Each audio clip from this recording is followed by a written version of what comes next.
And, Totally oh, snarky. yeah, you go snarky. I'll be snarky. Okay. Well, everybody needs to talk. What's wrong with that? That's a primary job. It's the next level of snark. Snarky. Well, I'm sorry.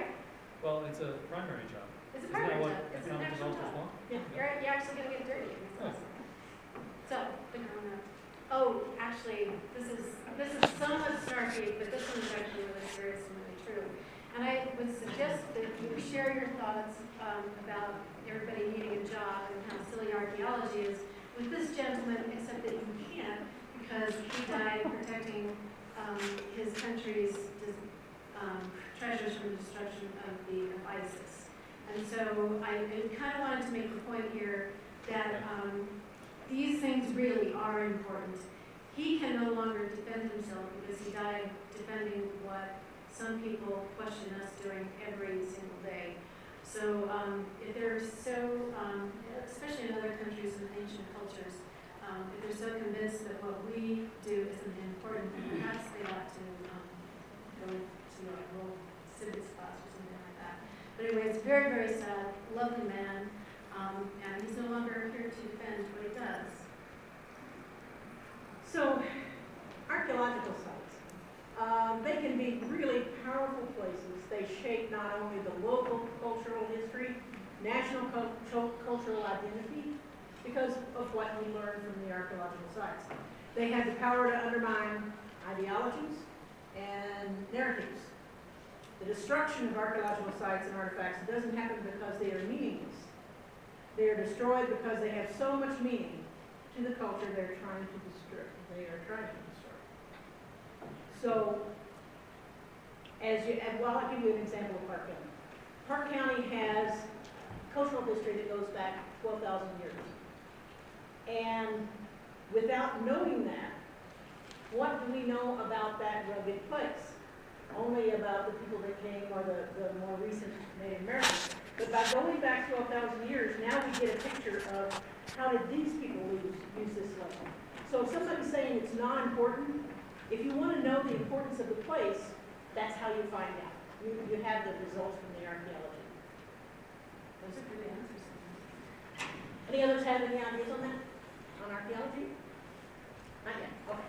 Then you guys warm up. So what, save that whole thing? And we've all heard this, every one of us will try to protect a building or something. That whole thing is usually just with that kind of tone as well. And we've all heard there are a bunch of variations on that theme, such as, it's a scraper. Or it'll cost too much. You'd have to put in all new electrical and plumbing. It has asbestos. Are you crazy? Okay, well, yeah, maybe. So, no, it isn't a scraper. You use a scraper when mice worms on your windshield. So how much is too much? Show me your estimates. Show me what you got here to decide what it's going to When cost. somebody says that'll cost too much, they generally have no idea. Your building will need all new electrical and plumbing too. Oh, and your new building will also need everything else as well, including walls that you just took out on the roof. Well, the asbestos and lead, yeah, that's just incorrect. So, yes, I might be crazy, at least not about this. Okay, so some talking points. So preservation reduces construction waste. That's a good thing.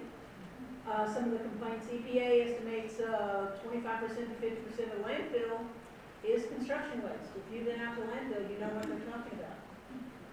If you're tearing it down, you have to put it away. If you're keeping it built, part of it you could say, that's kind of why you're going after it. It's a historic thing. So looking at it that way, look at what it's going to cost to tear down. And with the asbestos, you got to do something about the asbestos in it. Yeah, where I work at the City Builder Open Space, we demolished a 1,200 square foot, well, deconstructed, a 1,200 square foot residence, and that cost $30,000 alone just to take it down. It did not need lead or asbestos abatement. Had it needed both of those, it would have been $15,000 to $25,000 more on top of that. So when you're talking about scraping, yeah, that sounds easy, but it's actually not that easy. Deconstruction, and I don't know about your counties, but I do know that in Boulder County, demolition is technically illegal. Everything has to be deconstructed, and that's where everything is taken apart. And what much of that building as possible. It's not preservation, it's recycling, but still you have to consider there's still a lot of it that will go out there to landfill. And this is one of my favorite ones. I hear this all the time. It'll cost too much. Well, get out your calculator. Sometimes preservation actually saves money. And this is a hard one for people, and especially since it'll cost too much. They actually don't know. They don't know how much it's going to cost. They just, they're, dollar signs are in their eyes. And I did a renovation in 2012, a 3,000 square foot house, and that renovation cost $40 per square foot in 2013. And that was what, $120,000 rehabilitation. That does not include the purchase of the house, but the house was built in 1963, and that total actually includes 54 windows, some of which were custom sized and energy efficient. So it was fairly expensive renovation. So that same year, the construction, and I talked to a contractor that I work with a lot in Boulder County, the same year, construction per square foot of a new house cost $200 per square foot. So that's $600,000, and that's not including the deconstruction of an original structure, sending it to the landfill. So those are all things that you should consider. Now, this is Linda's. She's going to be grown up. And sometimes, okay, it does cost more sometimes. But historic preservation and historic preservation work often requires more labor. Your neighbor who knows how to do preservation, rather than calling up, ordering new windows, putting them in, you've got him working, same amount of money, roughly, give or take a little, maybe the vinyl windows would cost less. But you've got somebody local, you're supporting him, he knows what he's doing, the efficiency of that rebuilt window, which is why they were built in the first place, was to replace parts of them. So when you look at it that way, again, just as we heard this morning, you're keeping that money in the same area instead of ordering it from Minnesota. So that's just using a window as an example. So the new materials, same story. You bring in new materials, maybe it's manufactured somewhere else. If you're rehabilitating, you've got people that specialize in doing this. So put that into consideration. Keeping that knowledge close by. Because if you had someone that's worked on your property and you have a question, chances are he could, with a quick answer. Just so you're keeping your community going, your community alive. Also, of course, is the tax credits. And with the tax credits the way they are now, with the new tax credits for commercial, with the state, let's say you have a property that's listed on the National Register, and you're going to do some rehabilitation, or you're thinking about tearing it down and putting something else new. Okay, if you have it on the National Register and it's a commercial property, I have a hotel that I'm trying to keep from buying because my husband doesn't let me buy it. But I'm going, honey, if we put $100,000 of appropriate, following the standards, rehabilitation in it, we get 20% of that back from the federal income tax. Well, that's not too bad. Now my cost went down from the $100,000 I spent to about, $80,000. Colorado just put in the new law with commercial properties being 30 or 35% of the cost of the rehabilitation coming back to you in Colorado income tax. So now, look at the numbers.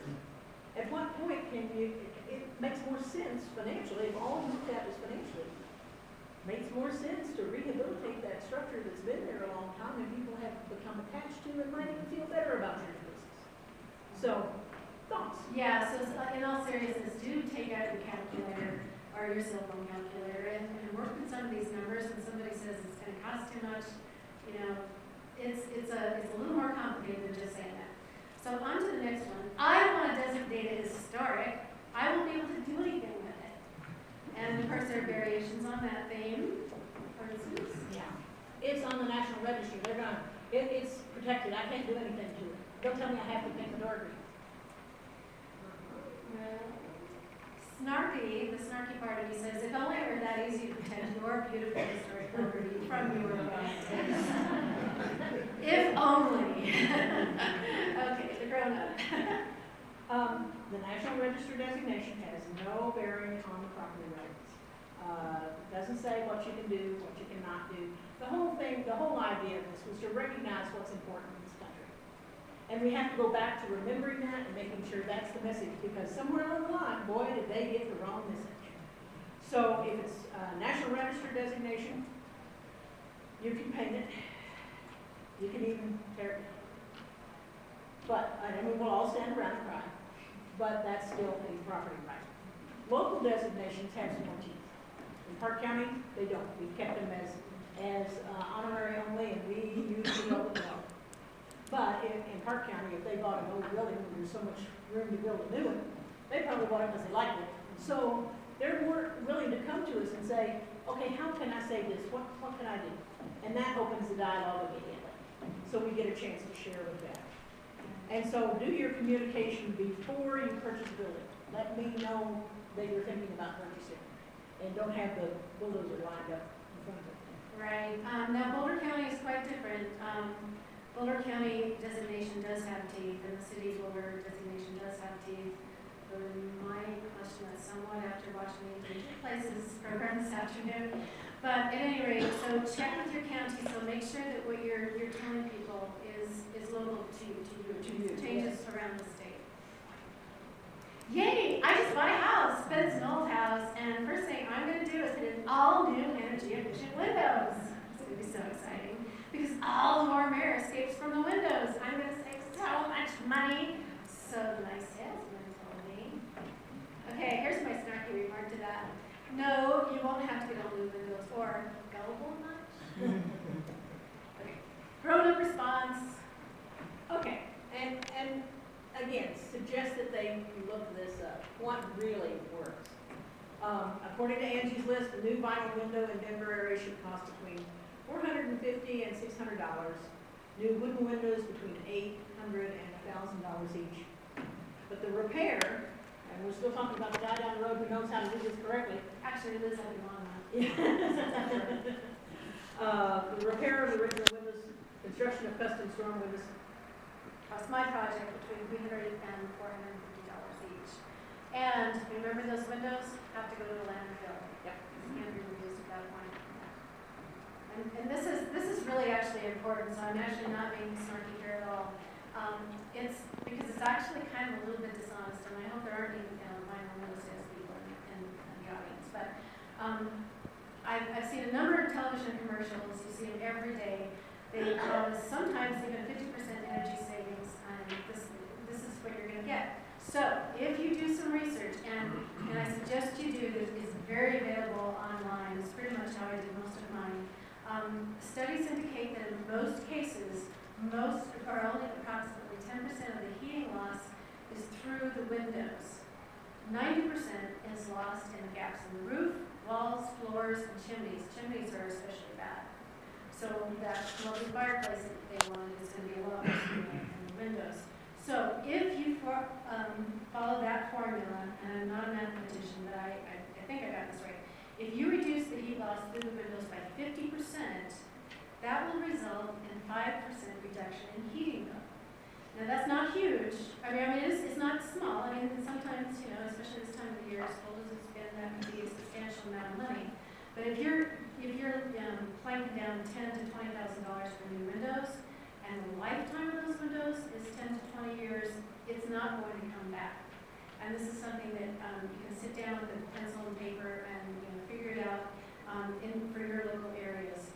Now the average life of a vinyl window varies between 10 to 20 years, but also something that is in the fine print, and this is also really interesting. Lifetime guarantee, I would assume, would be either my lifetime or the lifetime of the house, which is going to be hard because my house is built 1908.